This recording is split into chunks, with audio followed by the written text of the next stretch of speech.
kung anong ibungkahin nila na gagawin natin, mag-participate tayo para mahikayat muli, mabuhay muli ang pananampalatayang mga Katoliko. After that, tinawag naman si Monsignor Galvez na gumawa sila ng module ng formation ng mga in this year of the laity.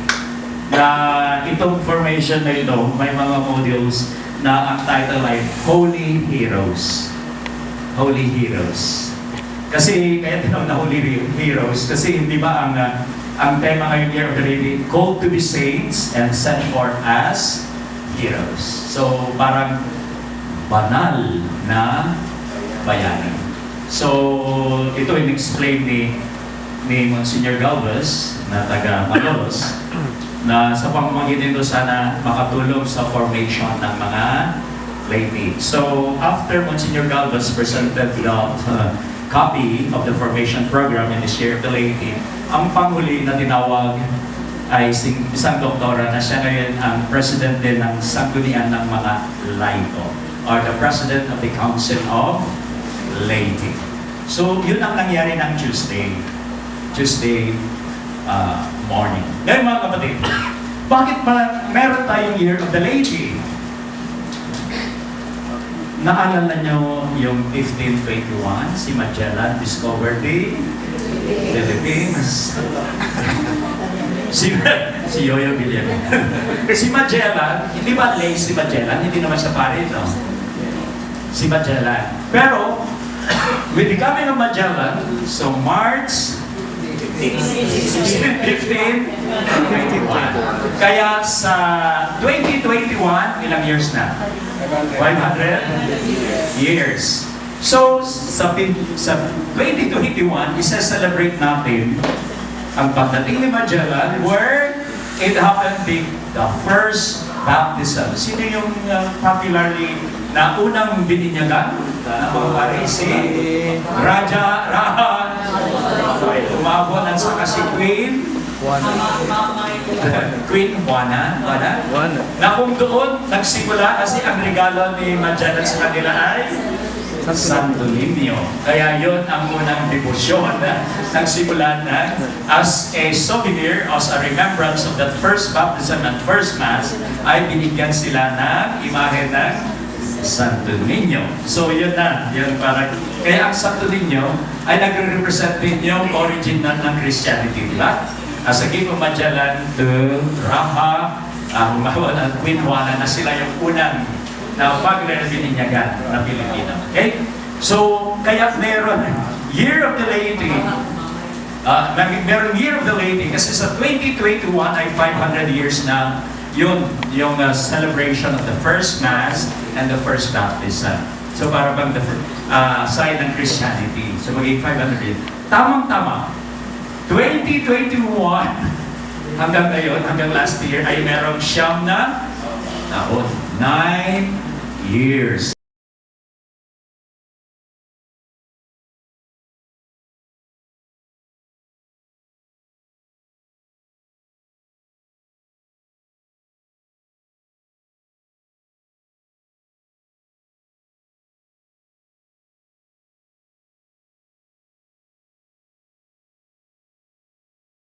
Spiritually prepared tayo for that 500 years. Ngayon, tatanungin natin. So yun, kung bakit may Year of the Laity, it's one of the year of spiritual preparation for the year 2021 to commemorate the anniversary, 500 years anniversary of Christianization, the first Mass and the first baptism. Ngayon mga kapatid, tatanungin ko nga sa inyo, sino ang laity? Or sino ang mga laiko? Tayo. Sabi nila po, laity ay hindi naman sila yung mga hindi na-o-ordinan. Sino yung mga na-o-ordinan? Obispo, pari, diacono, deacons. These are the ordained. So yung mga laiko ay hindi sila mga ordained priests, bishops, or deacons. At hindi naman sila consecrated men and women. Sino yung mga consecrated? Mga madre, religious brothers, mga mongha, So yung hindi consecrated. So kung hindi ka ordained at hindi ka consecrated, at ikaw ay na-bautismo or na-baptize as Catholic, yun ang tinatawag na laity, laiko. Laiko, karamihan membro ng Roman Catholic Church, di ba? Tinatawag na laiko. So, kayo mga kapatid, so congratulations. Kasi this is your, palapakan mo, this is your year. The year of the laity. Ngayon mga kapatid, sabi ni Bishop Bacani, ang theologia or the theology of the laity ay dapat hindi mahihiwalay sa theology ng simbahan. Kasi magkaakibat yan.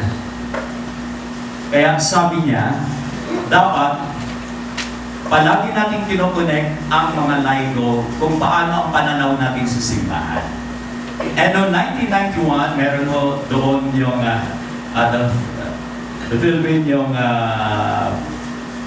Pastoral Assembly. At sinabi doon that the Church of the Philippines is a community of disciples and a church of the Word. Unang-una, ibinibigyan din ang ating sacrament of baptism, binyag, at pangalawa yung sacrament of confirmation. Bakit po? Bakit na binibigyan halaga ngayon yung sakramento ng baptism? Kasi nung bininyagan tayo, maalala niyo po, may I ask, who remembers o sino ang may alam ng kanilang baptismal date? Alam niyo kung kailan kayo bininyagan? Alam niyo? Sino? At sa karamihan kasi sa atin, bininyagan tayo, baby, siguro ang unang assignment natin, pag-uwi natin, pag-uwi, no?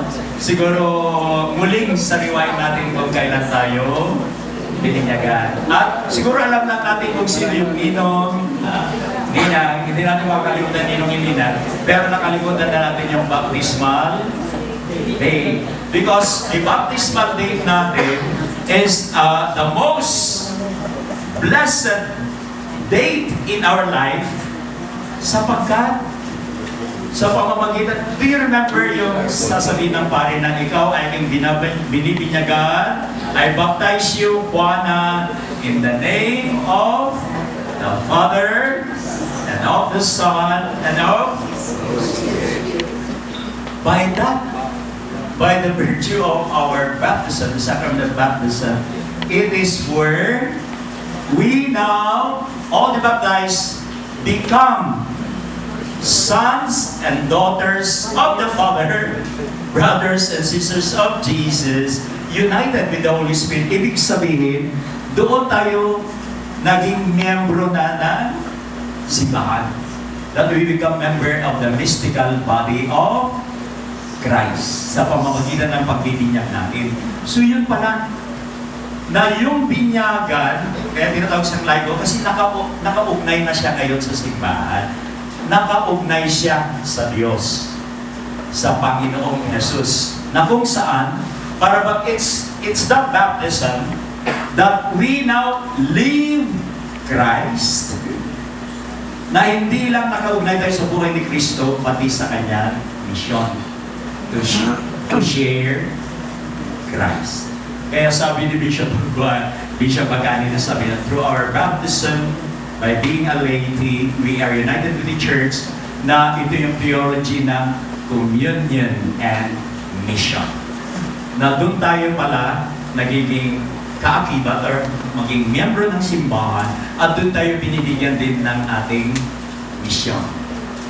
Na by our baptism, we share, sinasabi nila, yung kingly, yung priestly, yung prophetic role ni Jesus. At ano naman kahalaga ng confirmation? Naalala nyo?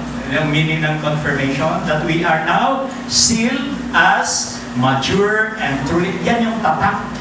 Tinatatakan tayo sa umpil. Di ba anong ginagawa ng bishop? Anong sinasabi niya? Naalala lang natin yun. Pero anong sinasabi ng bishop na through that chrism, ano yung sa mga noo? Naalala nyo? Yung sinasabi ng obispo that I now be sealed with the gifts of the Spirit. So, yun naman sacrament of confirmation, para bang yan yung tatak. Binibigyan tayo ng tatak na tunay na tayo yung mga Kristiyano, miyembro na ng simbahan. Palaging iniistorya ko kapag nagpupumpil po ako sa mga baryo, lalo na sa Abra. Naalala niyo yung istorya, yung telenovela ni Robin Padilla? Ano yun? Yung tatak? Joaquin Bordado. Naalala niyo yun? Yung Joaquin Bordado? Na si Joaquin Bordado, ang role doon ay si Robin Padilla. Di ba yung si Joaquin Bordado maraming nakatatak doon sa kanyang katawan? Meron leon, meron eagle, meron dragon, meron, ang dami yung all kinds of animals. Ngayon kung mabubuhay yung nakatatak sa katawan ni Joaquin Bordado, very invincible siya, pwede pa siyang lumipad. So kung nabubuhay yung mga nakatatak sa katawan ni Joaquin Bordado, very invincible, babarilin siya, pero hindi siya mamamatay. Ganun ka-powerful, invincible siya. Kaya palaging sinasabi ko sa mga bata kapag nag-uupil ako, alam mo ba, kapag kayo ay ginugupilan ni Bishop Paul, sasabihin sa inyo, be sealed with the gift of the Holy Spirit. Tinatatakan kayo ng Espiritu Santo. At ang paniniwala natin, yun ang pagdating ng Holy Spirit sa atin, na nagbibigay ng lakas at sigla. Pero jokingly sabi ko sa kanila, tatak ng Espiritu Santo ang sakramento ng confirmation, pero hindi kayo lilipad. Hindi kayo pwede lumipad. Nagkatulad ni Joaquin Bordado. Pero pinapasigla ang ating pananampalataya. Pinapatibay ang magiging miyembro natin bilang mga Katoliko. That's why it is in the sacrament confirmation we become the mature members and fully member of the Catholic Church sa pamamagitan ng... So ito po yung dalawang sakramento na binibigyan in pansin in this year of the laity. Because in the sacrament of baptism, we become a member, the mystical body, and we share in the mission of Christ. We are united with the whole church. And through the sacrament confirmation, that is strengthened and gives us the power by the Spirit. At ang sakramento naman that sustain us is the Eucharist. Yan naman yung ating sustenance sa ating paglago ng ating pananampalataya o pagsasabuhay ng ating pananampalataya. So yun po, yung the theology of the laity is always connected with the theology of the church as communion and mission. Yun po. Yan ang sinabi. Ngayon po mga kapatid, ang realidad, the challenges and the invitation. Hindi ba palagi sinasabi na pinapamalaki natin the Philippines is the only Catholic nation. Noong hindi pa na-recognize ang Timor-Leste, kasi ang Timor-Leste is also majority Catholics. Noong hindi pa na-recognize ng UN as an independent nation, tayo talaga lang yung the only Catholic nation of Asia. Pero ngayon, dalawa na po tayo. Tayo sa yung Timor-Leste. Pero, para bang iwagayway natin sa buong mundo na Katoliko po tayo, pero number 1 naman tayo sa corruption. So, anong problema? Saan ang tayo nagkamali? So, ang pinakamalaking hamon mga kapatid, itong taon ng mga laity, na kung saan gagawin lahat ng simbahan ang pamamaraan para ma-renew, mapabago ang pananampalataya ng mga laiko sa Pilipinas. Sabi po ni Bishop Bacani, ang challenge niya ay, at mga studies, meron mo disparity o meron hindi pagkakaugnay ang ating faith life, yung pananampalataya natin, at ang ating mga buhay. So there is a separation of our faith and life. So para bang ang ganda-ganda yung mga devotion natin kung piyesta ng Santo Niño, lahat, kung piyesta ng Nazareno, or bakit naman yung mga napupuno sa akin, sila naman ang number 1 sa corruption. Para bang meron mong yung lack of integration ng pananampalataya at pang-araw-araw na buhay. So yan po siguro yung pinakamalaking hamon itong year of the laity. How to integrate our faith and really live it out in our daily life. So ito po yung pinakamalaking hamon at invitation ko ngayon. Ngayon, alam po po, kaya tuwang-tuwa kong gusto kong mag-share kasi blessed are we who are members of the Holy Family or any community. Kasi itong taon na ito, mga October, the Pope will gather representatives of bishops from all over the world at magkakaroon ng synod on the family. At bago yan, nagpadala siya ng mga questionnaires sa mga obispo sa buong mundo na ito mga questionnaire nila para bang muling tatanungin ang mga sarili natin, ano ba yung mga teachings ng simbahan on the family? O paano ito sinasabuhay ng mga Katoliko? O kaya naman, kung hindi nila pwede may sabuhay, ano yung ginagawa natin care, pastoral care sa kanila? Ngayon po, bakit natutuwa po ako sa inyo? Well, I salute you. And talagang it's God's will that you join the Holy Family community through the marriage encounter. Or after marriage encounter, meron kayong mga formations, no? Kasi sa pagiging miyembro ng Holy Family, it's an ME community na nag-focus, pati yung pangalan natin ay Holy Family. Ang laking hamon po. Una-una siguro, it's a privilege, it's a gift from God to be a member of this community. Na especially ang sentro o ang patron natin ay Holy Family.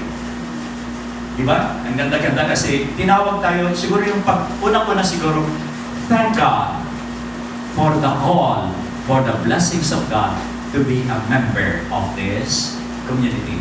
It's a gift from God. It's a blessing. Feel nyo ba yung gano'n? And I'm particularly so happy with the new members, mga bagong ME, palampakan na yung mga bagong.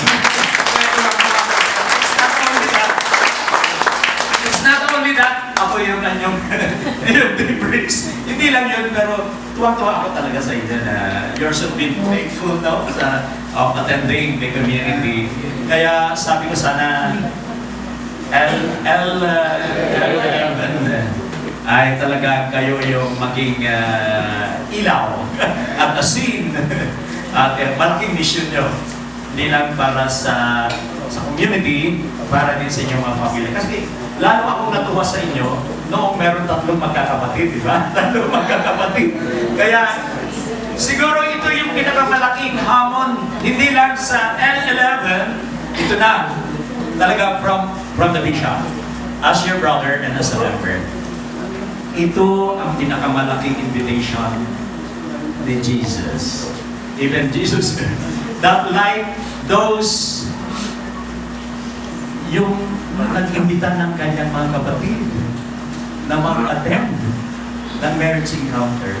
Sana mga kapatid ko na nasa marriage encounter naging membro, sana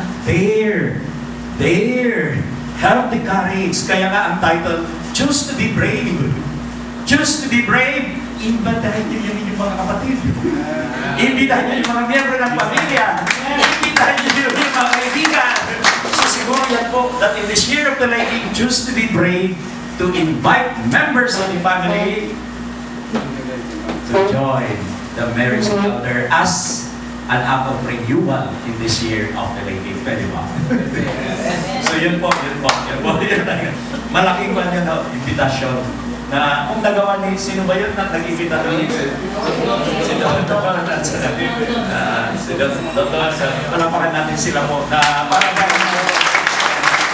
sabi ko, kung possible kay Don na imbita niya yung 3 kapatid niya, Sa isang, may weekend sana, pwede rin sa akin, di ba? Na kung